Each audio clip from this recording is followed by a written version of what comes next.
Sebelum dilanjutkan, jangan lupa komen, like, subscribe, dan tekan lonceng untuk mendukung kanal ini bisa berkembang dan mengabarkan info-info inspiratif buat kita semua.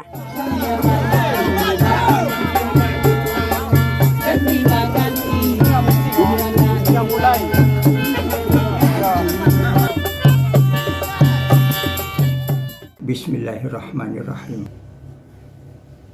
Apakah Muhammad Yamin menggerakkan pemuda waktu itu supaya dia dipilih jadi presiden? Enggak. Tidak sama seperti orang sekarang. Orang sekarang menggerakkan segala sesuatu untuk diangkat dan dipilih. Jadi pemimpin. Jadi ada kearifan menyatukan fikiran dan perasaan sehingga lahir pendapat. Pendapat adalah sesuai dengan tujuan. Sebenarnya tujuan memerdekakan Indonesia sudah jauh hari. Bahkan kita membaca bagaimana pikiran daripada Tan Malaka, NAR, the Republik Indonesia. Disebutnya Indonesia. Ketika itu belum ada orang yang menyebut Indonesia. Orang menyebut Indonesia. Ya malah menyebut Indonesia. Ya. Jauh hari.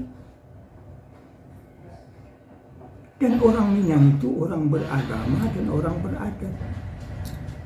Siapa bilang bahwa Tan Malaka itu yang dianggap orang-orang komunis, orang yang tidak beragama? Tidak bisa. Nenek moyangnya adalah orang beragama. Beliau datuk. Ya, beliau datuk lagi. Kalau di Minang, datuk itu pasti orang beragama. Orang beragama pasti. Oh, dia orang komunis. Siapa yang bilang dia orang komunis? Oh, dia hanya memimpin Komintern. Bukankah dalam sejarah Tan Malaka dia tidak menginginkan terjadi pemberontakan dalam bentuk revolusi? Ya, dia tidak ingin. Tidak ingin dia. Tetapi yang melakukan itu siapa? Bukan orang Minang. Apakah Alimin orang Minang? Nah, yang merusak orang Minang ini orang di luar Minang kok. Yang membangun orang di luar Minang adalah orang Minang. Kan terbalik gitu.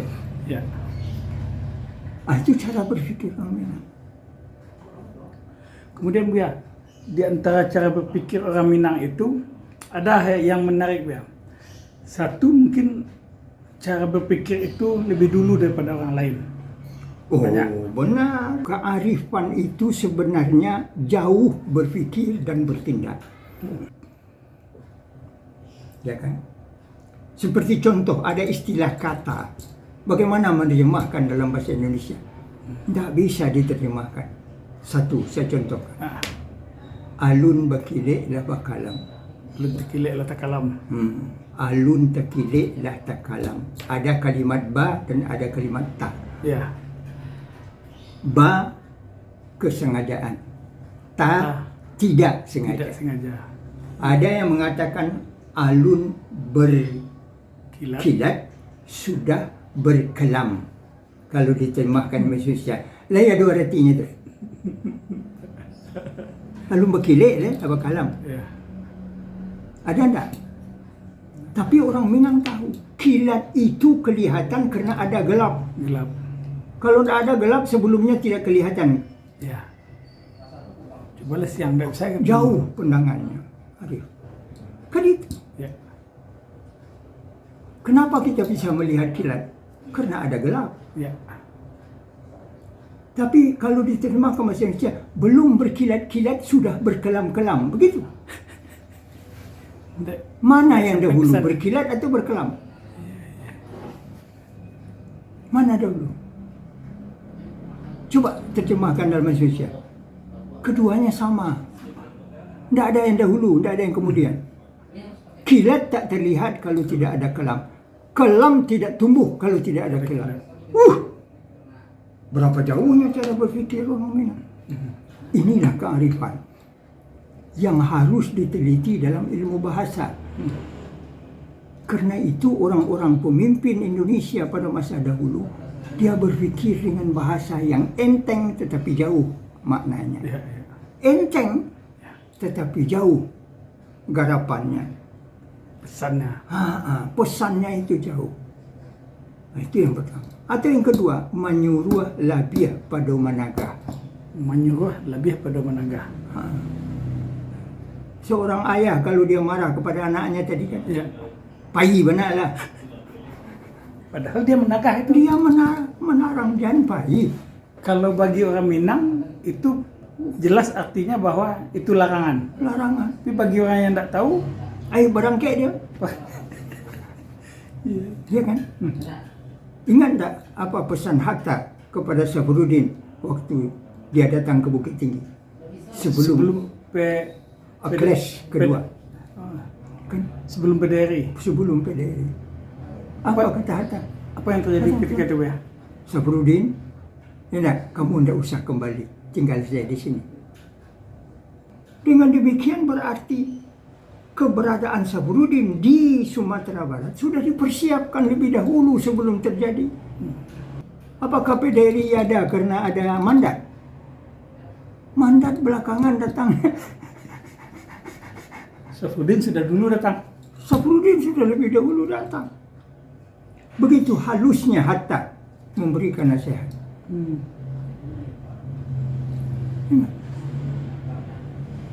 Kearifan tidak melahirkan dendam. Contoh Buya Hamka Itu contoh Hamka. terhadap Bung Karno Soekarno meninggal, Hamka jadi imam. diminta oleh Bung Karno. Kearifan tidak melahirkan dendam. Hatta tak setuju dengan gerakan Soekarno ketika Soekarno mendekati Aidit. Hatta menyatakan saya mundur. Pernahkah kita membaca satu kalimat Hatta yang merusak nama Soekarno? Sampai sekarang tidak ada. Itu pemimpin yang memiliki kearifan. Kearifan itu pelajaran Minangkabau. Kita bertanya, siapa itu Hatta? Ya. Bukankah Hatta neneknya adalah ulama? Ya. Syekh Abdul Rahman Batu Hampar. Keulamaan ini adalah ketakwaan kepada Allah dan itu pelajaran utama.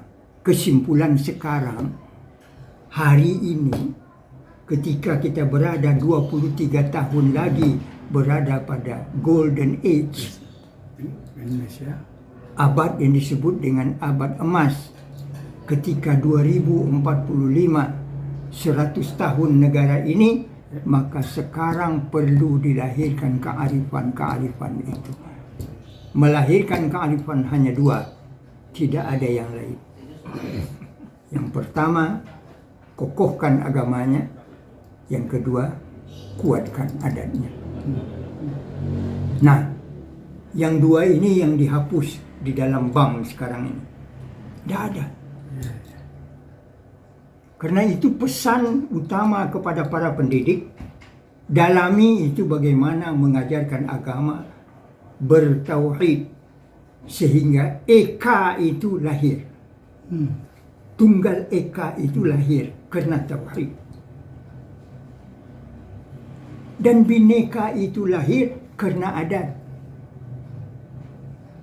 Orang dihormati, singke diulek, kurang ditukua, condong ditupang. Itu adalah Bhinneka. Dalam itu maknanya. Ya, kembali kita ke dulu. Soal pikiran pejuang tadi. Juga ada kisah Sultan Syahrir itu seperti apa? Besar, kemudian sekolah di Belanda. Ya, Sultan Syahrir contohnya saja. Sultan Syahrir di Indonesia adalah ahli perunding.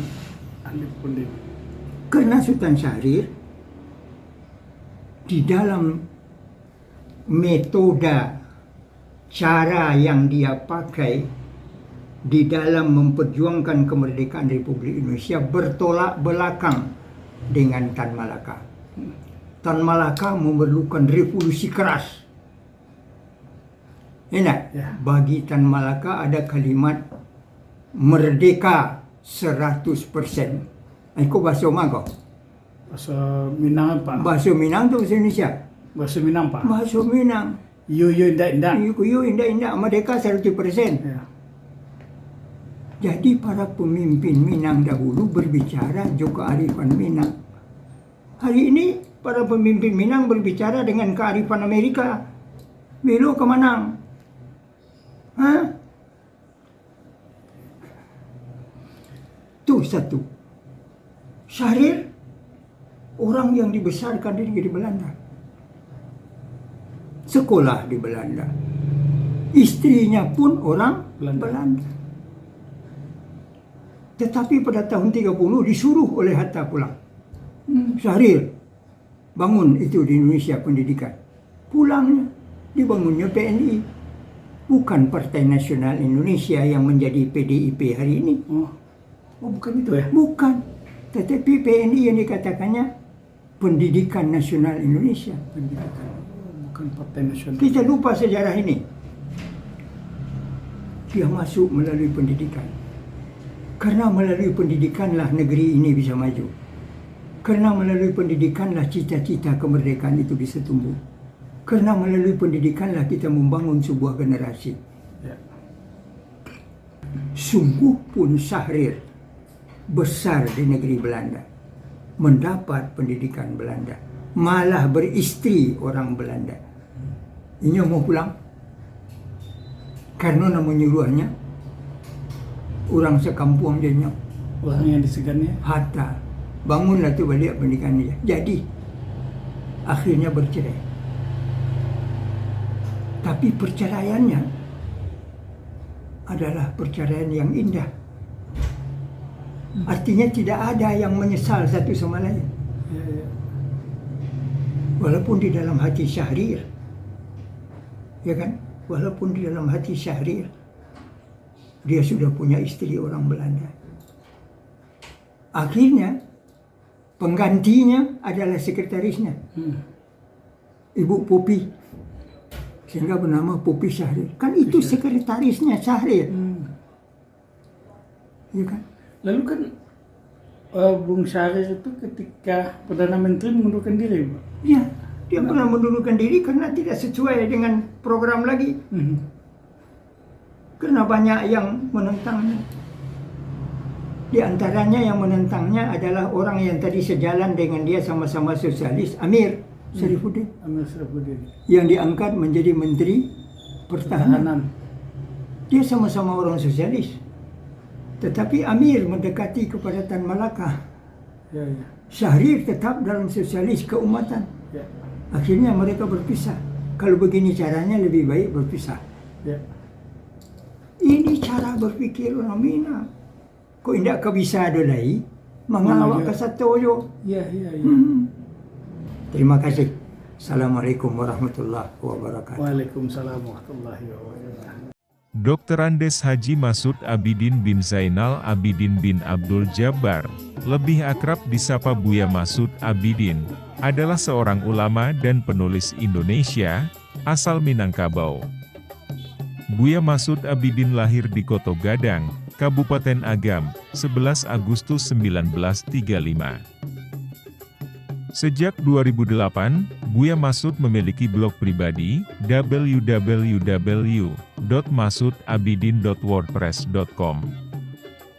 Blog tersebut rutin diisi tulisan-tulisan beliau setiap hari, dan link postingan terbarunya selalu beredar setiap pagi. Saat ini, Buya Masud Abidin masih dipercaya warga dan jemaah Masjid Raya Al-Munawwarah, Siteba, Padang, menjadi ketua masjid. Beliau sudah puluhan tahun jadi ketua di masjid tersebut, sudah berulang kali mengajukan berhenti, namun selalu ditolak oleh jemaah.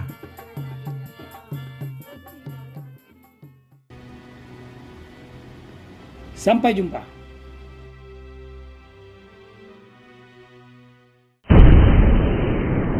Sampai di sini dulu jumpa kita kali ini. Dan tetap dukung channel ini sehingga kami bisa memberikan informasi-informasi yang inspiratif untuk kita semua.